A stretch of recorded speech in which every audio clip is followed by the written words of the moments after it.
manager for the release of CCHS PUMFs since the 2013-2014 cycle, coordinating the disclosure control process for the files and building the documentation for their releases. Shawn holds the Bachelor of Science in Mathematics from the University of Ottawa and has worked at Statistics Canada since 2010. So I would like to turn the call over to Shawn for his presentation. Great, thank you very much. Welcome, everybody. So I'll be taking you through a summary of the CCHS PUMF, and try to put at the end a little demonstration of how to use our data and how to draw some inference from the results. So if questions pop up, we've had this discussion that we can use the chat. There's a lot of material being covered, so if questions arise as I'm going through related to the survey design, we'll try to address those as they come. Feel free to, put the question in the chat, or I suppose you could raise your hand, because there is a lot to take in. I'm going to be trying to look at the CCHS PUMF series as a whole, but acknowledging that there are a lot of changes to the survey over the years, and if you're here to find out about particular content that's in a particular cycle, we might have to have a chat offline after the presentation, and we'd be more than happy to help you find what it is that you're looking for. So I'll start just to give you an idea of what we're going to be looking at today through this webinar. I'm going to try and do a very, very, very brief overview of the survey in general. We could talk for well over 2 hours on just the survey design itself. I'm not going to do that. I'm going to try and get to the real meat and potatoes of it, and then get into also a quick look at what the PUMF transformation process is to take a confidential microdata file that we hold at StatsCan and transform it into a public use file that can be openly disseminated to any users. Some important considerations for analysis, PUMF or otherwise, regardless of which file you're using. These are things that you would want to consider when opening up one of these microdata sets to do analysis. And then a quick look at some SAS estimation to get population estimates, population proportions, and variance measures for assessing the quality of the results that you've generated.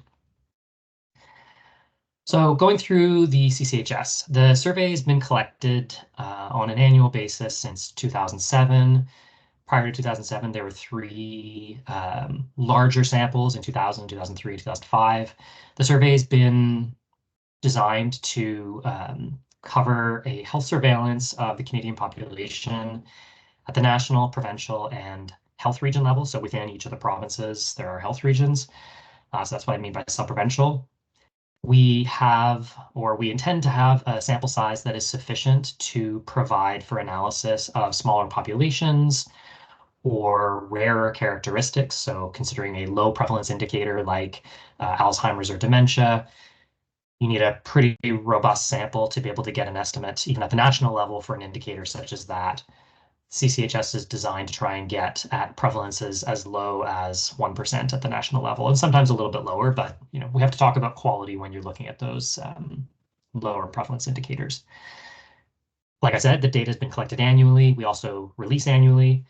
The PUMFs are not so annual in terms of their release patterns. They are following every 2-year cycle. We will assess the content and we will put together a PUMF for public dissemination. The latest cycle that has been released is the 2017-18 CCHS PUMF. The next PUMF will be 2019-20. We are in the very, very final steps of getting approval for the release of that file, and really hopeful that in the next few weeks we'll have that data officially released and sent over to your hands. And the survey itself is designed for changing the content from year to year to meet the emerging health data needs that our federal and provincial partners identify to us.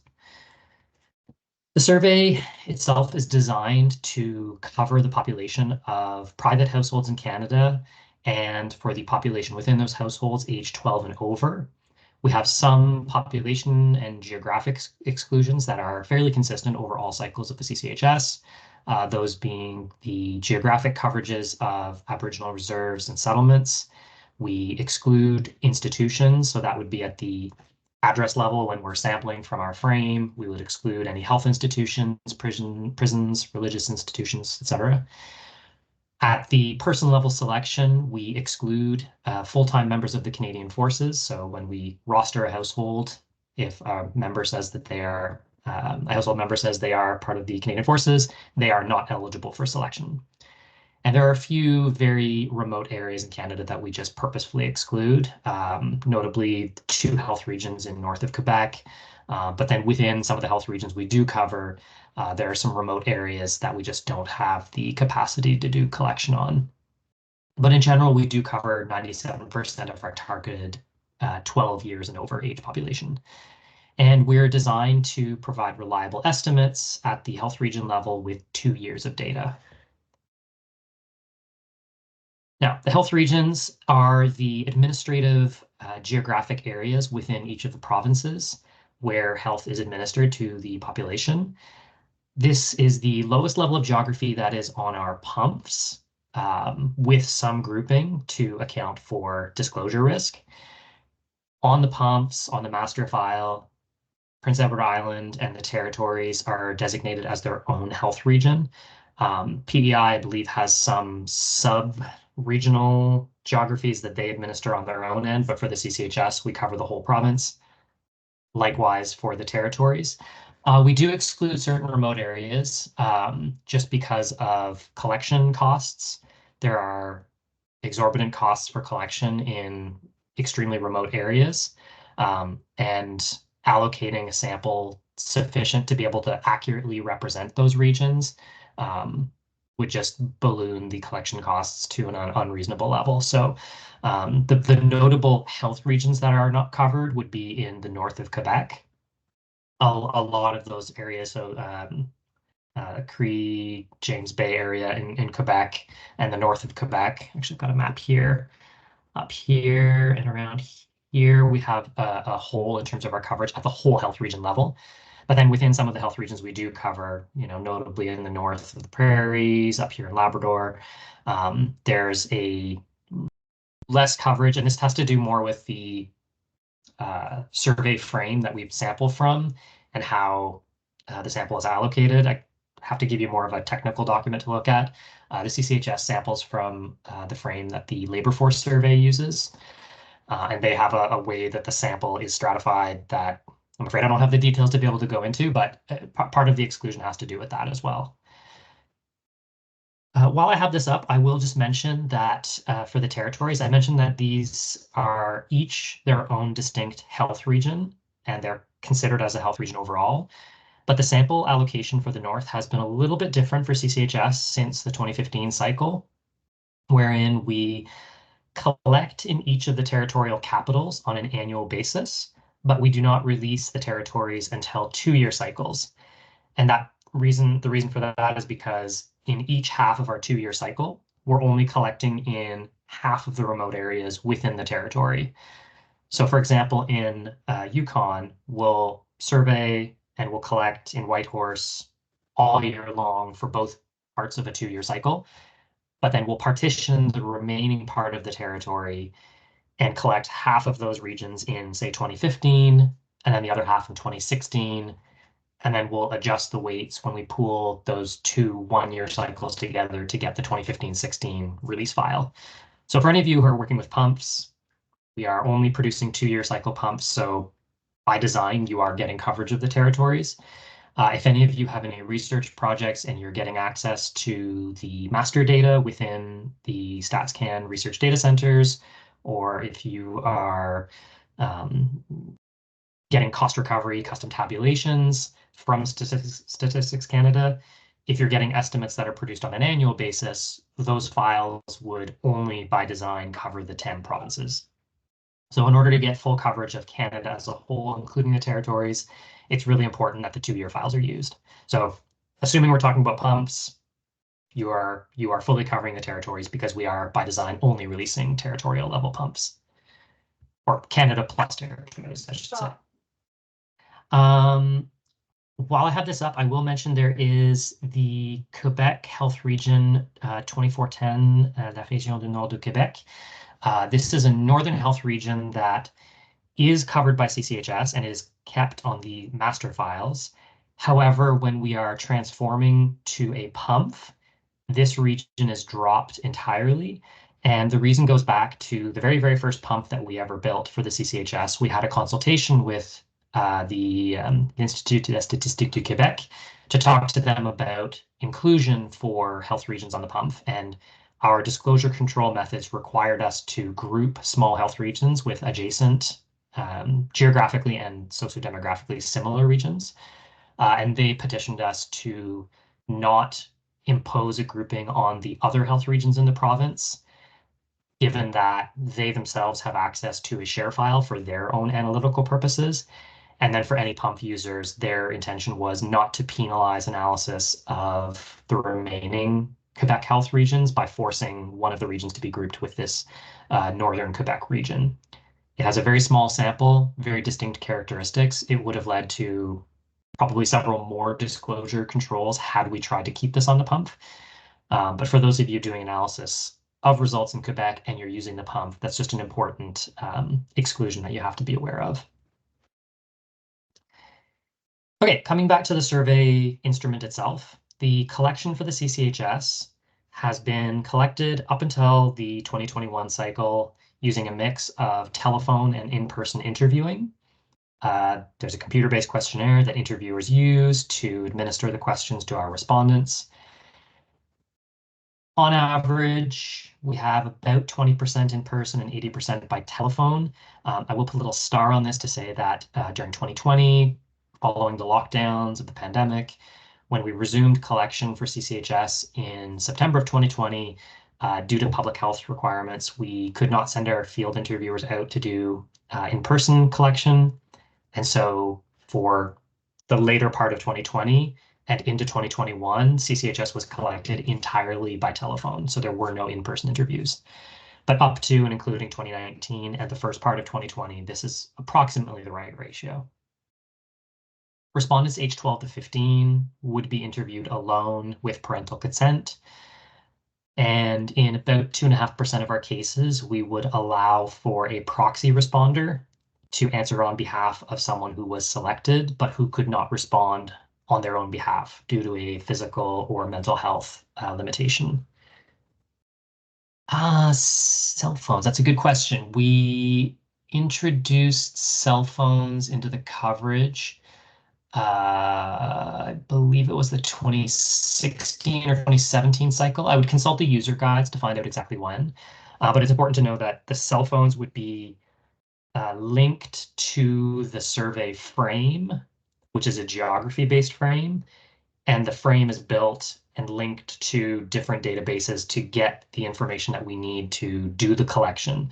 So we're not sampling from cell phone, using cell phone information to attach to the frame where we're selecting a household, contacting that household and saying, you know, surprise, you've been selected for CCHS and somebody in your household needs to do the survey. The frame would be strengthened by that cell phone information.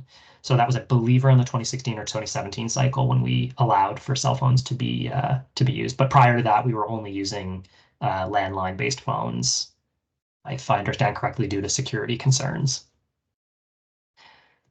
Beginning in the 2022 cycle of CCHS, which is not really relevant when we're talking about PUMFs, but will be when we get to that the release for that PUMF, the CCHS began using an online self-report questionnaire. This was a long process to get CCHS. We're I think one of the last social surveys at StatsCan to switch to online-based collection. So for all of you who've completed the census or any other of our StatCan surveys online, it's a very similar portal where you'll have a letter with a code, log in, complete the survey. Of course, for CCHS, we can't rely on people to do a voluntary survey completely out of their own goodwill online. So we do telephone follow-up. And later in 2023, when we were allowed, or sorry, later in 2022, when we were allowed to send field interviewers out to households, we resumed in-person collection. So for 2022, we will have about 50% self-report online, 50% telephone, and like 0.5% thrown in there of in-person. As we go through 2023 and forward and onwards, it'll be a high proportion of self-report, supplemented with telephone and a small amount of in-person interviews used to get at the really hard to reach cases, either where we don't have phone information or there's just no response to the online invitations to complete.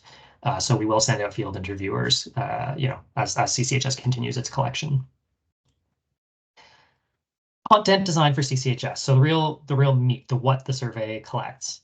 We have three main types of content that are included in the survey.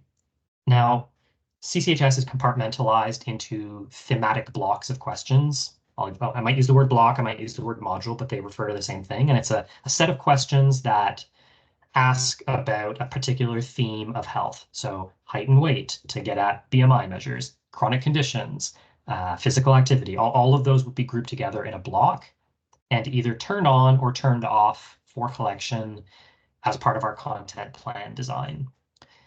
Core content would be the key health indicators that are part of our annual surveillance plan that we need to have included in all cycles of CCHS. These are negotiated with the Survey Steering Committee, with Health Canada, Public Health Agency of Canada, and the provincial and territorial partners.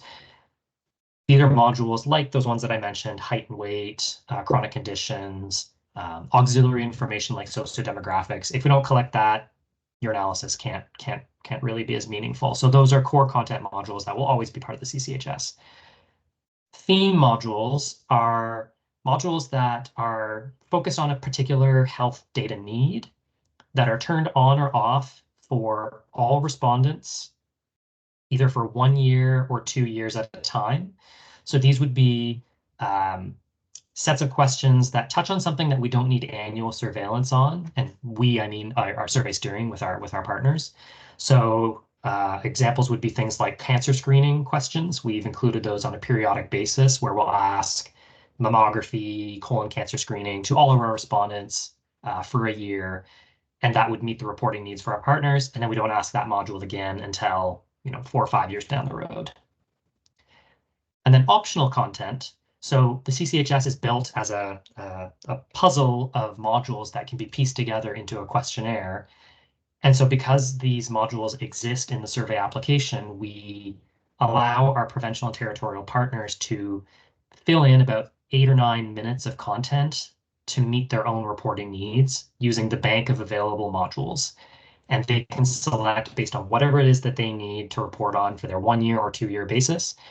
And they would choose modules from this database. So those cancer screening modules that are included, say in 2015, if Nova Scotia has a surveillance need and they introduced a policy in 2015 and they want to see if it's taken effect in 2016, they can say, you know what, we need to keep that content. So they would select that module as optional for 2016, but they may be the only province that does that. So it's really important when you're looking at these types of content and choosing to do analysis to determine if the content is covering the full geography of Canada or parts of the province, like parts of the country. And then if you want to do comparisons over time, knowing that something's core or theme or optional from one PUMF cycle to the next, you may see a module and then it won't be there on the next one, or it's only in 5 provinces in one PUMF, 2 provinces in the next PUMF. So it's really important to consult the survey documentation to find out what it is that's included. Other content's not available through the PUMF Data Liberation Initiative, content buy-ins, rapid responses, subsamples. If anyone wants to know more about these are cost recovery programs where we can add content to the survey in different mechanisms, not in scope for PUMF releases. Just kind of translating what I just said, thinking about a long-term content plan, modules that are core would be collected consistently. Here's a patchwork of theme modules that were on for 2 years, off, then back in, and then optional over the course of this period. Of the 80 modules that existed, you may have, you'll have a selection here from one province that they repeat every single year. They may choose not to include it other than in one cycle. It's really, like I said, a patchwork of modules, jigsaw puzzled together. So it's really important that even if you see in a questionnaire, oh, CCHS asked about suicidal ideation, that's great. you have to double check the content plan to see, was that a theme module and asked everywhere? Was it optional and only asked in one province? Really, really important before you just use the data to produce estimates and make decisions on that. And then rapid responses, they're collected sub-annually on a cost recovery basis. So I won't really go into those too much, but they do exist for anyone who may be going into a research data center. Okay, the specific content plans, I won't go through all of them in great detail, but I just want to kind of give you the picture of how they look. So when you're looking at the data files, there'll be something similar to this in the documentation to show you which modules were included, either for 1 year or 2 years, and therefore what will exist on the 2-year file. So it's important as a PUMF user, you have to remember that you're using a file that is, these 2 years combined. So when you come down here and you look at something like, oh, look, CCHS asked about positive mental health. That's really interesting. I want to research that. The fact that this was only collected in 1 year means that for this to show up on the 2-year file, provinces would have had to have selected this module, PMH, as optional content in 2016. So it's really important. So this is from a documentation that is just global for the CCHS as a whole. So it's really relevant to our master data users. It false hope that this content is available, but you really do need to look further to find out. Just because something shows up here, will it be on the 2-year file? And again, this is the global content plan for CCHS. When we transform into a PUMF, I'll let you know that certain modules are deemed too disclosing to be included. So these are global content plans for the CCHS as a whole. You do need to consult the PUMF documentation to find out how much detail is available, say, for like the suicide module. And I can say for sure, we keep, I think, the first 2 or 3 questions about suicidal ideation, but we don't keep the questions about actual attempts or hospitalizations, because those are very, very disclosing and sensitive pieces of information that are deemed too risky to be kept on a PUMF. So start with the global documentation, work your way down to the specifics to find out what you can actually work with on the file. But these slides, I've got the 2015-16, 17-18, and then on my next slide, I got the 19-20, which will be the upcoming. This will be relevant for the upcoming PUMF. You'll notice for 17-18 and 15 and 19-20, sorry, we separated by provincial content plan and territorial content plan. We kind of mixed up in the 2015-16 when we redesigned the coverage for the territories, having to have content collected consistently over 2-year periods. So we had to rejig our content plan for 2017 and onwards to make sure that any thematic content that was planned for the territories would be collected in both years. Because as I said, there are no territory annual files. There's only the 2-year files. Therefore, the content has to be collected consistently over those 2-year periods. So going forward, when you look at these kinds of documents from CCHS, it will show the content plan on an annual basis for the provinces, but on a 2-year basis for the territory. So really, I should merge these cells and just consider this as 2019-20, because that's really the only place where you will find the respondents from the north. Now, survey processing. We go out in the field, we collect either telephone, in person, or now online, and we have to process the data that comes back to us. We will not leave any, oh, sorry, just a little chat pop up. Oh, thank you. Yeah, so the data that we collect, we will take responses from our respondents. They will get populated into the variables that get released on the microdata files. We do not leave any variable blank. So when you're looking at the data, you're going to find response codes, yes or no to the question, do you have asthma? But you're also going to see some weird numbers that show up on the file. These are processing codes that get applied to the questions based on skip patterns. And these are really, really important to remember later on when we talk about a little case study that I have for doing some analysis, where you have skip patterns in the questionnaire based on relevance of the content.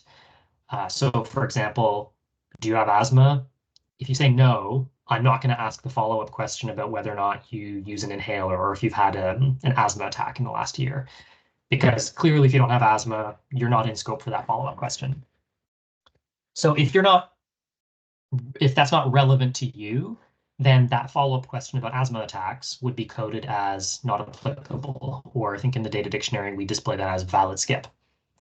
So that's a processing code that you have to equate to out of scope for the question of interest. Now, coming back to that first question, do you have asthma?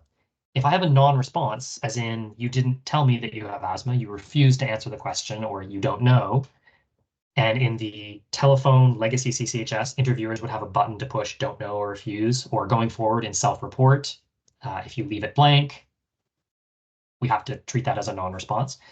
The follow-up question about have you had an asthma attack? If I don't know if you have asthma, I'm not going to say you're out of scope. I'm going to say not stated. So there's a code that we have on the variables to designate a not stated response based on a skip pattern. And that's a skip pattern due to non-response in a previous question, or in some cases, an incomplete interview. And that's a little technically different situation, but essentially the same idea where something's not answered. So this happens in our legacy CCHS where someone just drops off the interview around the 2/3 of the way through mark. We have enough data that we deem the case partially complete, so we did keep it. In the electronic questionnaire going forward from 2022, the missing would be considered where you just skip questions, but you've answered enough that will keep your response on the file. Anything else, if we don't have enough information to say you are out of scope, then we'll code that variable to a non-response, not stated code. Other specifier responses are sometimes recoded to an existing response category. So if you're looking at a mark all, what difficulties did you have accessing healthcare? We provide the respondent or the interviewer, the responses that we think are the most likely to be reported by a respondent, but we may miss these things. Or we may have a standard collection designed for asking respondents about their sexual orientation. We know other sexual orientation identities exist, but we're not going to display everything. We have a set standard of what we collect. We will allow respondents to write in, or interviewers to write in, a more detailed other specify. And in our user guide, we'll tell you as a user which variables that have another specify get recoded. As in, we'll look at what people write in, and if they write something that, oh, actually, you said that you are pansexual, we recode that along with the bisexual category in the sexual orientation question. Other responses that get written in, if we can't recode it to an existing category, we leave it as is. So it's important if you're looking at a question that has a other specify response category, look it up in the user guide to find out if the other specifies have been recoded. If they have not, look at the other response category for that question.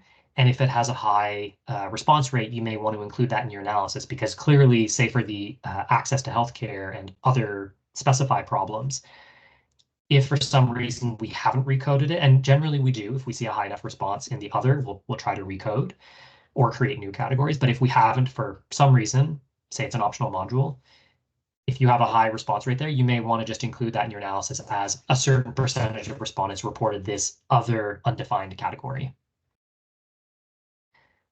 We also release some derived variables on the file based on responses to other questions. Some examples would be if you answer the series of questions on the health utilities index and the human functioning. So these are a bunch of questions about how well can you see, can you hear?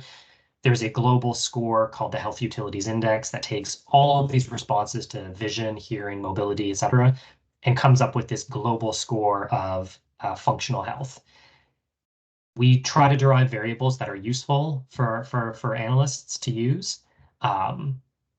Hopefully we've met your needs. If you find that there's variables that you see, oh, there's a derivation that would be very valuable to have, certainly communicate that with us, and we can look into adding that to the file.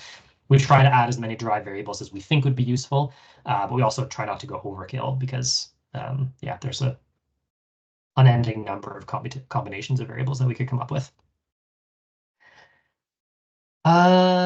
Then, of course, we're getting closer to talking about actually doing the analysis. And the really, really important thing to remember is this is a sample survey.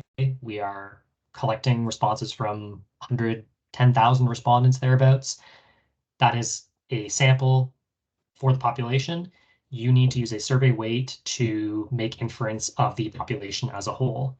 So on the PUMF, on the master file, on any microdata file you're using for CCHS, there will be a weight variable that you can use to generate estimates that represent the population level as a whole.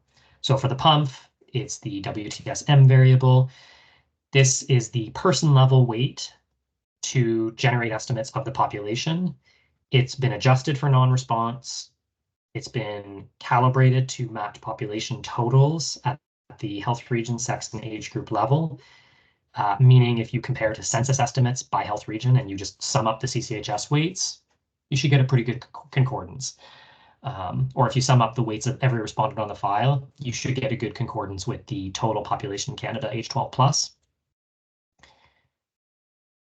Now, this weight variable, it's important to remember this represents people age 12 and over in private households. So always go back to the coverage statement for the survey to know exactly who it is you're covering. You're not covering people aged under 12. You're not covering people in institutions, etc. In the CCHS content, there are some questions that apply to the household level and not the person level. Or, well, they apply to the household level as well as the person level. So two really important examples are access to home care, where we ask, have you or anyone in your household received home care services in the last 12 months? And another series of questions related to food insecurity, where we ask 18 different questions about, have you experienced food insecurity, essentially, or have you or any household members experienced food insecurity? When you're doing analysis using the PUMF, you only have the person level weight available to you. If you were using those concepts from either the home care module or the food security module, just remember that you are representing people who live in a household where somebody got home care, or people who live in a household where somebody experiences food insecurity. The selected respondent themselves doesn't necessarily experience it. Probably they do, and that's kind of how food insecurity works. But the series of questions asks about have any of the adults cut the size of their meals? Have any of the adults, lost weight? Have, these things. Have any of the children had these experiences?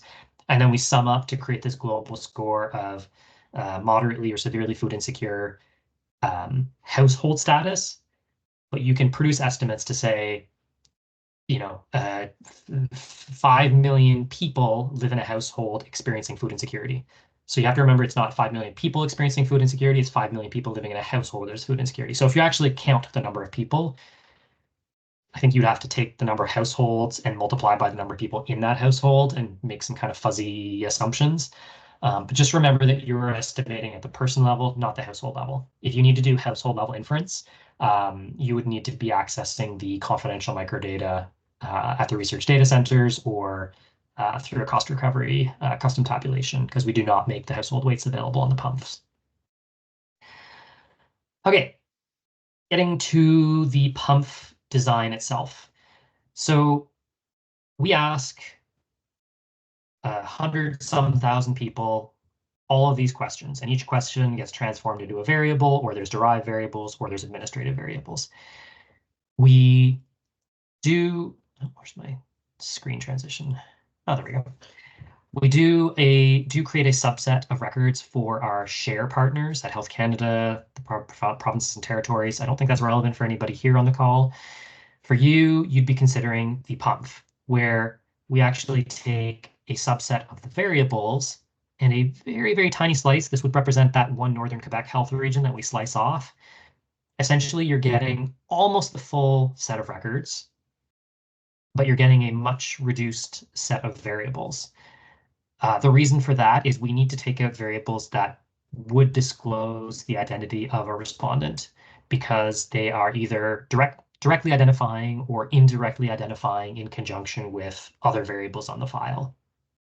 We also need to take variables that are partially identifying and put controls in place to reduce their disclosing nature. So something like the household size variable, we would keep exactly as it is reported to us on the master file from 1 person up to, I think 20 is the maximum that we allow to roster.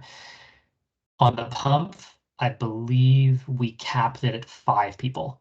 So if we have a household with 7 people, 10 people, 13 people, as you get into those more unique situations of a 13-person household, that in and of itself is quite identifying. So for the PUMF, we apply a grouping to the household size and reduce the detail that you as a PUMF user would have available to you. We try to only apply groupings to the file that do not impede analytical value, but sometimes we have to make concessions. Otherwise, we can't keep the variable on the file. So there are some groupings that have to be applied just because the disclosing nature of asking quite sensitive and quite detailed content related to health and health characteristics runs the risk of identifying a person on our file, and we have an obligation under the Stats Act to protect their confidentiality. So how much data you have on the PUMFs? So like I said, we have 2 recent PUMFs that are available to you. The 2019-20 PUMF is coming up pretty soon. I'll just talk about this in a moment. We have all these records and we have all these variables. These represent just the subset of variables from the master data. You will notice a bit of a drop here compared to here. This doesn't mean that we had less questions in 2019-20.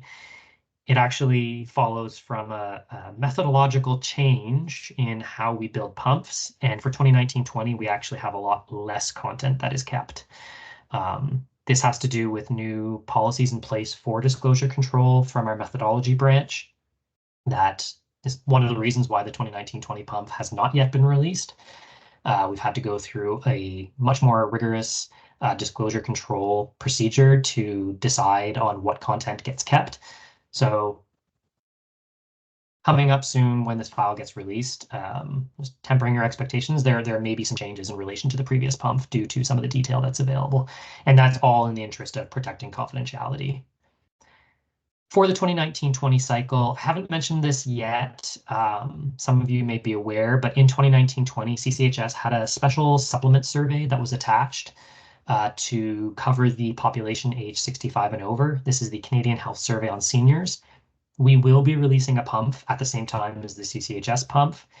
It contains all the 65 plus respondents from CCHS who agreed to continue and answer a handful more questions related to their health status as an older Canadian and their experiences. So extra questions related to eye chronic conditions, so cataracts and glaucoma.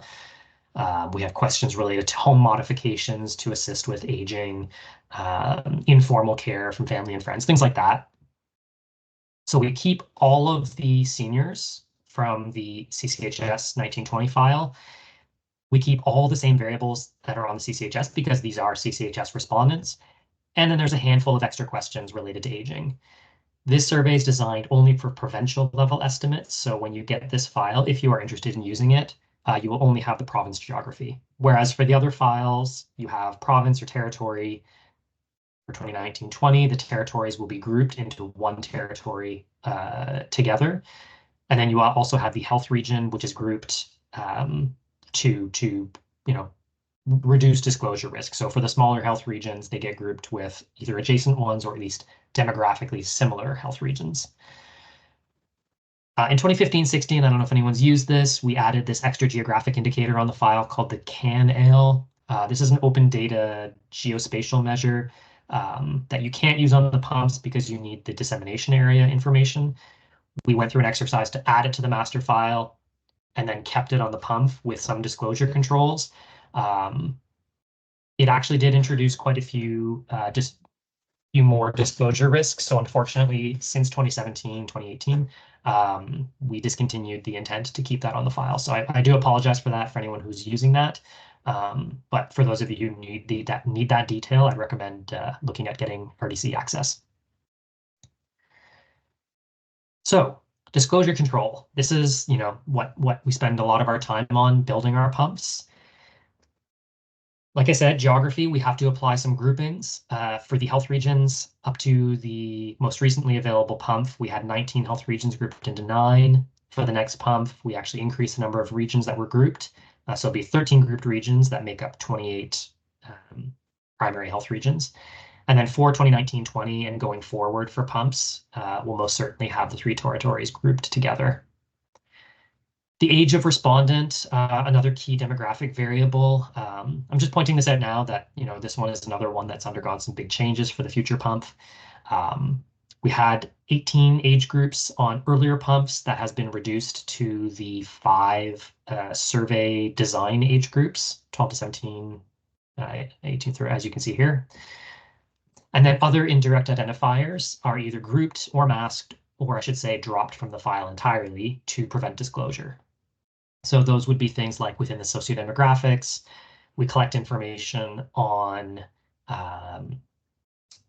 population group and visible minority groups. On the PUMF, we would either identify someone as being belonging to a visible minority population or not. We would not keep the individual groups to identify a respondent as Black, Chinese, South Asian. That level of detail is far too disclosing to be kept on a PUMF. And the same thing would go for health-related variables, where we ask questions related to health status. If there's too much disclosure risk, we'll apply some groupings to those files.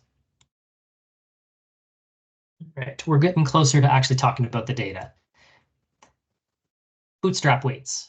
For those of you who are going to be producing estimates and needing to get measures of precision, the bootstrap weights are a mechanism to be used for variance estimation. They were not included on PUMFs prior to the 2015-16 cycle, but going forward from then, we will always include these with our files. These are a set of weights that have a methodological principle behind them that allow you to approximate the true variance of an estimate under the complex survey design. If anyone's really interested in the technical details, I can provide a paper that describes how these are built. But I'll skip over that, and just to say that these variables are available on a separate file to be merged with the PUMF in order to produce an estimate of variance. So you don't need to do that, but to get a more reliable estimate of the variance, I'd recommend that you take that up. And I'll try to show you why with an example a little later on. So yeah, these were a new addition to 2015-16, and we will be keeping those going forward. So the 1920 PUMF will have those, and the CHESS PUMF, the supplementary survey for seniors, will also have a set of bootstrap weights. The PUMF package itself, we will give you access to a microdata file, the bootstrap weights that I just described, and a series of documentation to try and help you understand what the variables are. I understand that the CDP has their own mechanism for data access. I don't know if you have any transformations that are done to the data, but if you get the PUMF directly from StatsCan, it's just a raw microdata file that gives you documentation to try and make use of it. In previous cycles of the CCHS PUMF, there were some beyond 2020 extract files that were produced. That service is gone, unfortunately, so we don't have access to produce those anymore. If I understand it correctly, our data access division has a new online tool for data tabulation. I can try to get some more details about that and get you in touch with the data access people, and maybe they can give us. I don't know. I don't fully understand the interaction between CDP and the DLI and getting access to that tool, but that I know that does exist as a kind of point and click data tabulation option that does exist. But for you, you guys are more sophisticated users. You're not afraid to get into SAS. So I highly recommend using the raw microdata and getting right into it, because you can have some really good analysis coming out of it. So we'll give you a user guide to understand all the things that I've told you and more.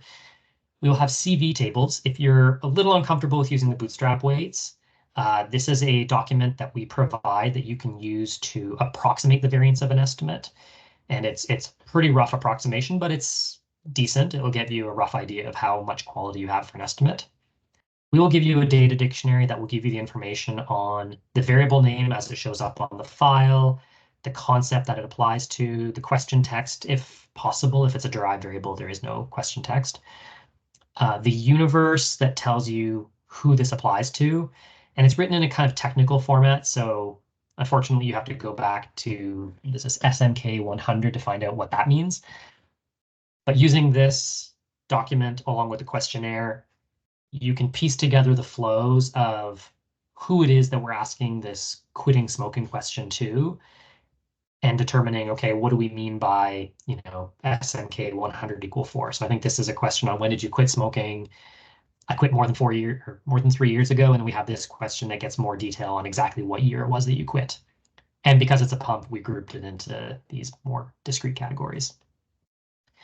We will have a derived variable documentation available to you to try and explain how we create grouped variables, how we create derived variables. So like that health utilities index score that I mentioned. We'll try to describe what it is that this variable represents, how it's put together, just so you understand better what it is that you're using on the file itself. If we discover an error after the release or in the last few days before the release, we'll include an errata document just describing what it is that we've discovered that cannot be corrected. Ideally, if we find something, we'll correct it before it gets released, but sometimes things slip through and there may be a formatting issue or a I can't think of what we may have had in our erratas, but if there's any issues, just double check. If you see this errata document in the documentation folder, just pop it open, see if it applies to the variables that you're using for your analysis. Hopefully not. And if it does, we'll try to, if we can, we'll try to put correction steps. If we can't, all we can do is apologize for the inconvenience. But yeah, please consult that just in case. And then of course the questionnaire, always go back to that. I always find this to be the most useful to determine how respondents flow through, going from one question to the next, and really understanding what these universes and what these skip response codes actually mean. So like I said, with someone skipping because it doesn't apply to them, you have the valid skip code, and then you have the not stated code for people who are missing. Really important to understand that for how you're going to use the data for analysis. And that's something we're going to talk about right now. Estimates and variance. So CCHS, a lot of different estimation procedures that you can apply. For the most part, you're going to be generating point estimates to get descriptive statistics for your analysis. We don't really have the time to get into more complex analysis in the hour and a half that we have with all the precursor information. So I'm really just going to be talking about point estimates right now. But that's not to say that you can't use the PUMFs for more sophisticated modeling and regression analysis that is available to you. And having the bootstrap weights will allow you to do so with good measures of variance. But I will talk about, the meat and potatoes of estimation. Totals, proportions, averages, percentiles, all of these within the context of weighted estimates. Of course, these are respondents on a survey, a sample survey, and you want to represent the Canadian population or whatever subpopulation you're looking at. So always going back and making sure that you're using that weight variable in your analysis so that you are representing the population at whatever level it is you're estimating. And as you're getting to that, and you're building your estimate, you have to remember there are those non-response codes that you have to treat. Because CCHS doesn't leave any blanks in our data sets, if you just take a variable and run a weighted estimate on, that, smoking variable that I was just showing you a couple slides ago that has 108,000 people in the population represented by this valid skip, this is a really, really particular question that's only asked to people who answered this quitting smoking question. When you get to this point of producing an estimate, the non-response for that variable represents so many people who are not in scope for the question. You need to treat that and remove them from the response category. You need to remove their data before you run an estimate. I think in most statistical softwares, you need to do some kind of treatment to say what variable are you estimating on. You can either control using a where statement, or you can just define a new variable that sets values to missing based on the categories that you don't want to include. And these are exclusions either to non-response, like I said, skip patterns where someone doesn't know or refuses, or non-response because the data doesn't apply to them. you need to do something with those. And I'll give a more specific example, I think, in the next, coming up in a couple slides. So quick reminder, missing data, there are no holes, so missing data gets populated with one of these codes. Valid skip, this means does not apply outside of the universe. Don't know or refuse, so if you're using any of the CCHS cycles that had interviewer-based collection, so the only ones you'd have access to for PUMFs up to 2020, don't knows and refuses are designated by 7s and 8s, and then not stated, this is a code that we apply. This is for the not stated 9s, 99s, a string of 9s, it'll always end in 9. So whatever length of the variable, it'll be a string of 9s, and then the very last digit will be the reserve code 6789. Okay, here's an example. 2 questions that precede that have a flow between them about repetitive strain injuries. In the last 12 months, did you have a repetitive strain injury? If you say yes, you get asked, did it limit your activities? If you say no, you skip to whatever this is. If you told the interviewer, I don't know, or I'm not telling you that, you also skip to whatever this is. Let's not worry about what that is. Let's just think about this follow-up question. I want to estimate how many people have a activity limiting repetitive strain injury. I'm going to estimate the people who answered yes or no to this. What about the people who said no to this? Are they in my reference population or are they not? If I want to talk about the Canadian population as a whole, I actually do want to include the people who said no to this, so I can get how many people in Canada had a activity limiting repetitive strain injury by taking the no's to this variable and considering them as no, you didn't have an activity limiting repetitive. I should have chosen an example with less words. An activity limiting repetitive strain injury. So the no's here, when you look in the data dictionary, 100,000 people did not have a repetitive strain injury. You see that exact same number, 100,032, coded to the valid skip. They are outside the universe for this question, but they are potentially within the population of interest for the analysis that I'm going to undertake, because I do want to look at all Canadians. I don't want to just get an estimate of how many people who had a repetitive strain injury had it limit their activities. That may be relevant to your analysis, but in general, the CCHS is designed to get estimates of the Canadian population as a whole.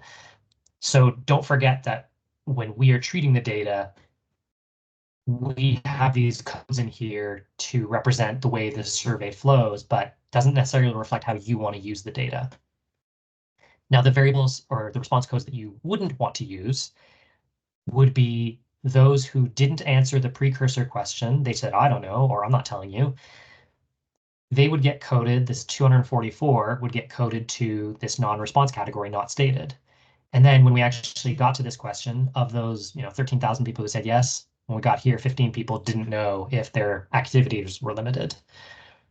That's understandable, but we don't know if it did or it didn't.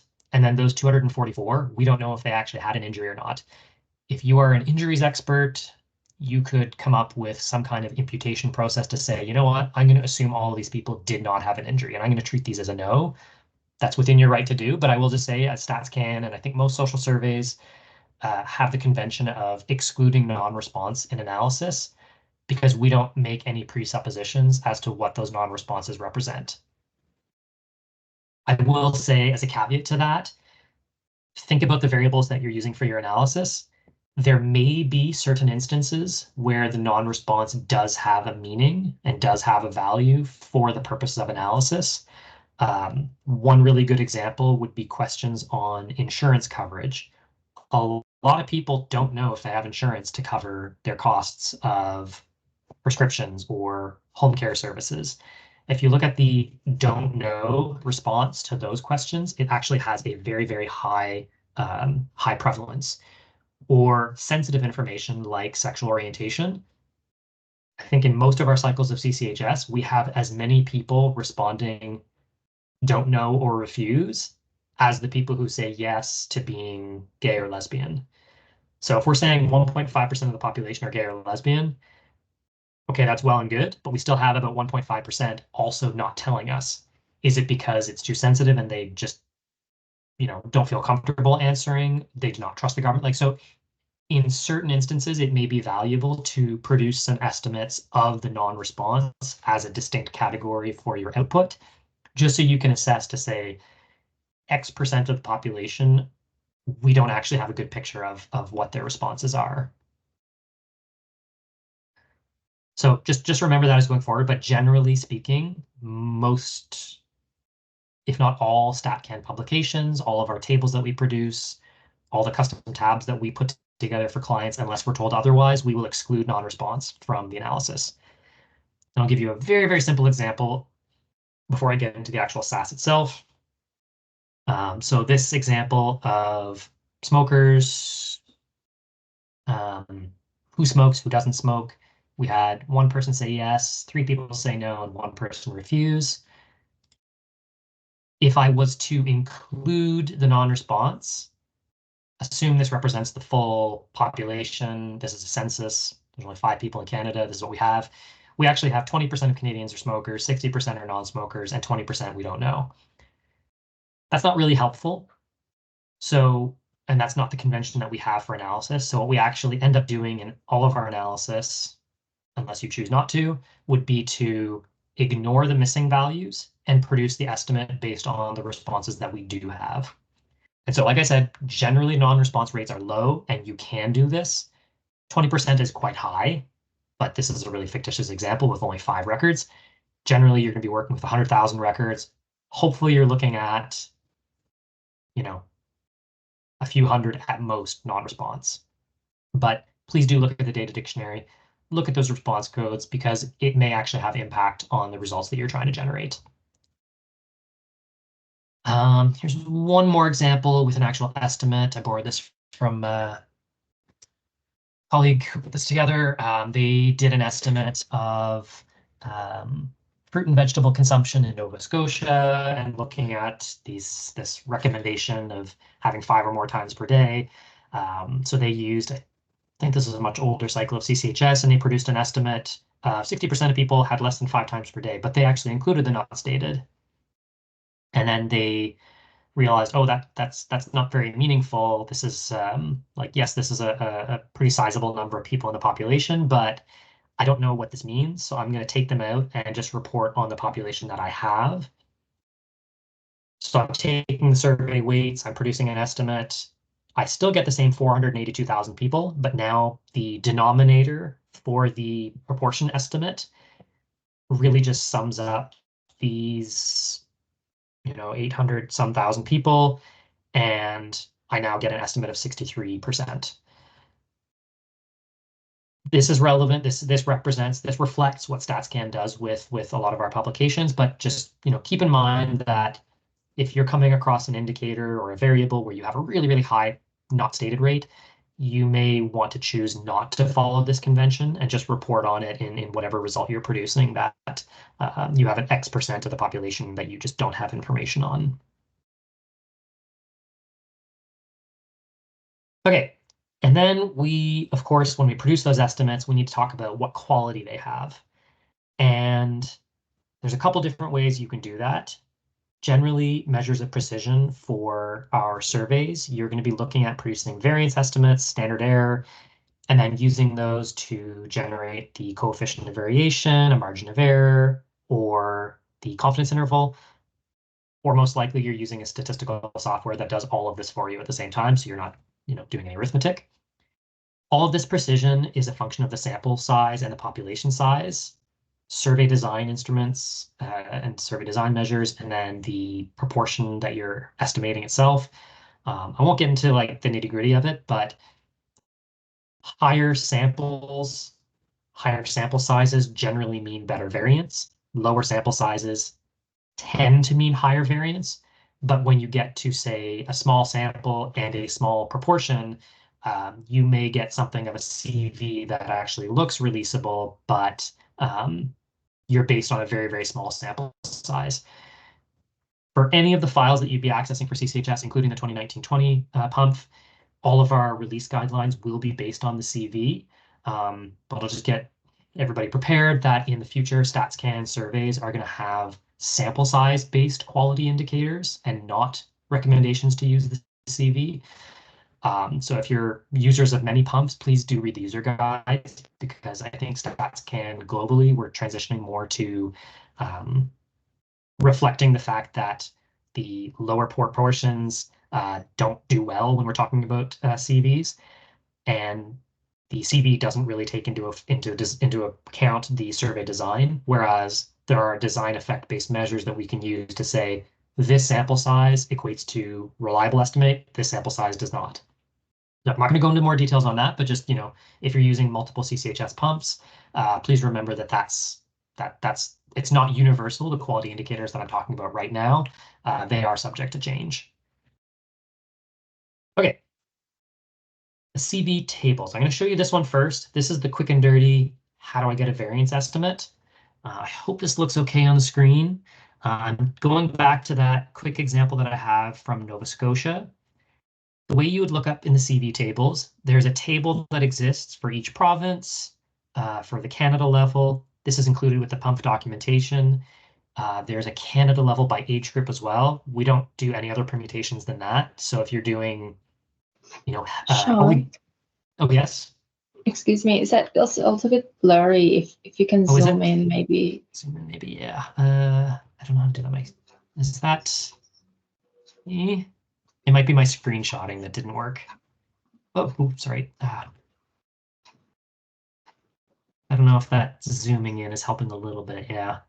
Okay, so maybe if you don't see the numbers, you can at least follow along with the colors. I apologize for that. Okay, thank you for those. If you don't, in Teams, on the ribbon at the top, there is a pop out button. You can push that and it'll open a window for my screen sharing, and you can use that, and it should be like a higher resolution, and you can use your own zooms as well. But yeah, so looking at the estimates, I produce a weighted estimate of 482,000 people. I have a proportion of 63%. The way you would use the CV lookup tables is you look at the kind of Price is Right rules. So like the highest without going over 450,000 people. That's my number estimate. If I'm just looking at this, if I didn't produce the proportion, if I just did a proc freak and I ignored the percentage, I would use this and I would go over and take the first non-starred row. But because I produced the proportion, I would actually follow along with the estimated percentage. And again, Price is Right rules. You go to the highest without going over. In this case, we only produce the, no, shoot, sorry. We only produce the proportions at these set intervals. So unfortunately, you go from 63, the closest you can get without going over is 50. So for this estimate, you would have an approximate CV of 1.9%. For the other two, I actually just looked up the sum of these two together. So 250 plus 29, we're looking at about almost 280,000 people. So you'd use this row of 250,000 people, scroll over, and here, because you're above 35% when you sum these two things together, you would use this CV, approximate CV of 2.9%. You can see this has not a lot of precision to it, but for a quick and dirty approximation of the CV, if all you're doing is you just want to get some kind of reliability, go for it. This is totally acceptable. We produce this in our documentation for you to use. And in PUMFs before 2015, this was the only option that you had. But if you're willing to get into SAS, we have some procedures that you can run. Extrapolating between values, I don't really know that it's a linear function, so I wouldn't go on to say that you could come up with you probably actually do an analysis of the CVs and the estimated percentages and actually model it, but then you're doing more sophisticated analysis than the estimate production for CCHS. So I think for the purposes of a quick lookup of is this releasable or not, generally this is quite helpful. As you look lower in the table, you can see all of these really low estimates of 1,000 people. You're not going to be releasing this unless you're covering like 70%. So that would happen if you're looking at a subpopulation within Nova Scotia, but then the reliability of this kind of falls apart because this CV is assuming you're looking at all of Nova Scotia. So I don't love CV tables, but I know some users, that's all you have available. So I wouldn't recommend going too far with trying to come up with something in between, so much as just, this will get you started and get you a good indication of reliability of the estimate. But if you can get your hands on a statistical software and you can run some code, you can generate some estimates that will give you a much more precise measure of the variance and match what StatsCan would do. So I'm going to look at that repetitive strain injury example and generate an estimate at the global level of how many people have an activity limiting repetitive strain injury.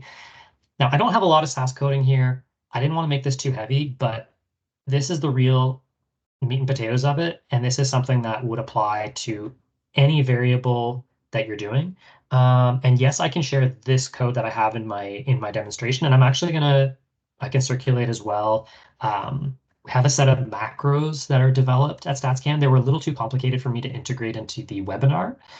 But there are some macros that are produced by a methodologist with decent documentation to follow along with that will help you do the setup to feed your data into the macro, and has the added bonus of applying some formatting and generating some output files in your SAS work library to better organize the output. So I can circulate that afterwards. And an advantage of those macros, they are written for use in SAS, SAS callable Sudan, if anyone knows what that is, R, and Python.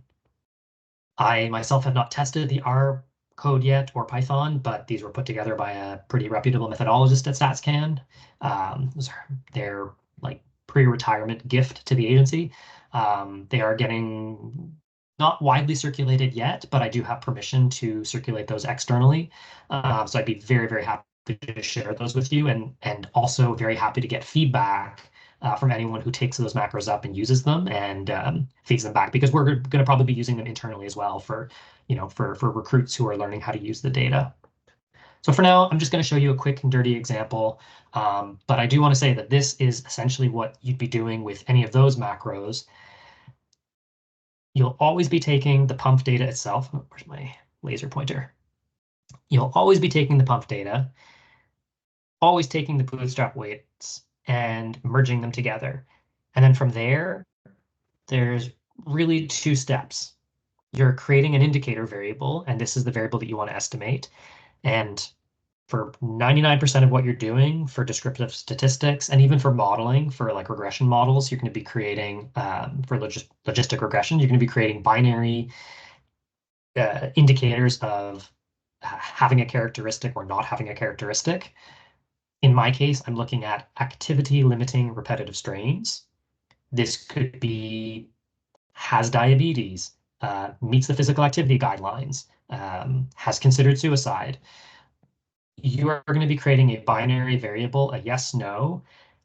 I like the convention of 1, 0. It doesn't have to be 1, 0 for most statistical softwares. You can do 1, 2, what have you, but really you're just kind of grouping all the responses into has the characteristic or does not have the characteristic, and setting to missing. I will say I don't know what the other softwares require in terms of missing data. For the SAS procedure that I'm going to be calling, missing will not cause me any grief, so I'm just going to set this variable to missing.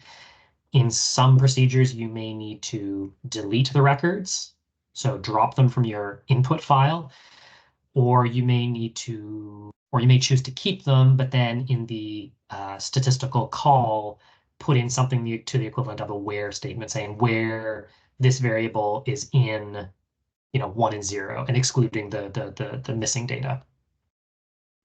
So for what I'm doing, it doesn't affect me. I can just set it to missing, but I really want to make sure that I'm not keeping any values that I don't want. So considering those questions that I was looking at earlier in the data dictionary, I'm keeping yes, activity limiting repetitive strain injury. That's my characteristic. No, you either didn't have a repetitive strain injury that was activity limiting, or you didn't have a repetitive strain injury at all. Both of those I'm coding to the 0 value. Then I'm going to look at this by age. I'm not going to use the full 18 age groups that are on the pump. I'm using the 17-18 pump right now, by the way. So I'm only going to group it to, youth, younger adults, older adults, and oldest adults. And for the purposes of my SAS call, and I recommend just using a keep statement to reduce the variables. There's, depending on what pump you're using, could be up to 1,000 variables. You can reduce your processing time a little bit by only keeping the variables of interest. It will still take a few minutes because there are 1,000 bootstrap weights, but for the precision that you get for the variance estimates, I would recommend doing it this way. So I'm going to be producing a weighted crosstab. I'm using the SAS proc survey freak procedure, telling it where my data is. I'm going to be using the variance method BRR, balanced repeat replication. If you don't specify this, SAS assumes jackknife, which is not too far off from Bootstrap, but you should specify BRR. I'm going to be doing a crosstab of my age group and the activity limiting repetitive strain, and I'm going to ask SAS to give me confidence limits. In this case, I'm doing a modified Wilson confidence interval. I like to have the prevent my confidence limits from dipping into the negatives or going above 100%. And this is one type of confidence interval you can use. You don't have to do that. You can do the standard, plus minus the standard error times the estimate, or 1.9. Yeah, you know what I mean. The walled confidence interval. And I'm going to ask SAS to give me the confidence limit, the weighted confidence limits, and the row percentage. I want to use the survey weight. On the Bootstrap weight file, there's a variable called FWGT. This is the exact same as WTSM. I think it might just have extra decimal places. So it doesn't really matter which one you use because you're going to be rounding to whole numbers, and chances are rounding to the nearest hundred. So it shouldn't matter, but you can use either one. You do want to specify that you're using 1,000 Bootstrap replicates, so you have to tell SAS it's the rep weights from BSW1 to 1,000. And I'm going to use an ODS procedure to spit out my estimates into a SAS file that I can muck around with in the backend and do some formatting on. Run the procedure, and I apologize, this is probably a little bit blurry as well. Oh, that's really blurry. I'm sorry. Yeah, that's really blurry. Okay. Trust me when I'm saying that it does have the output. So this will give me the weighted estimates. Along the columns, I've got the unweighted frequency. Oh, thanks, Mike. The weighted frequency, the unweighted frequency, and the standard error for the weighted frequency, confidence interval for the frequency. You can see here's my adjusted confidence interval. So this was a low prevalence, a low weighted indicator, so it's cut off at 0. If I didn't use the Wilson, this probably would have dipped into the negatives. And you can see it here too with the proportion. It's like 0.01%.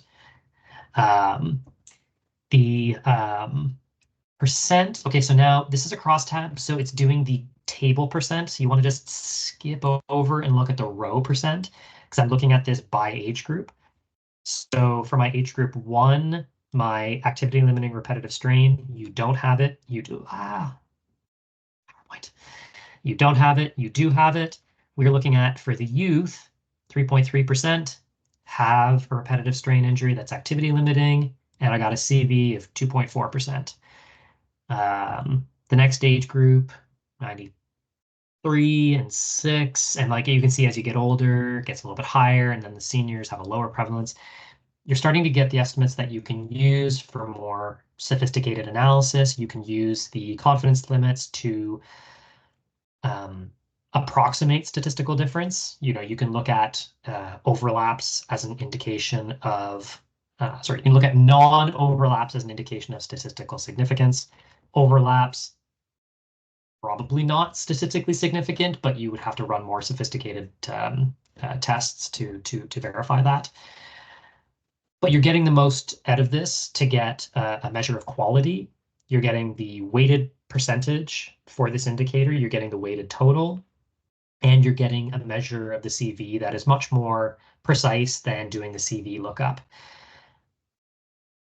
This general, quick little run through is like 90% of what we do when we're doing our descriptive analysis for our daily releases, for our analytical pieces, our fact sheets, and for all of the coder tables that we put together on our website. We're essentially running mass estimation procedures to generate all of this stuff, and then we put it into our tables.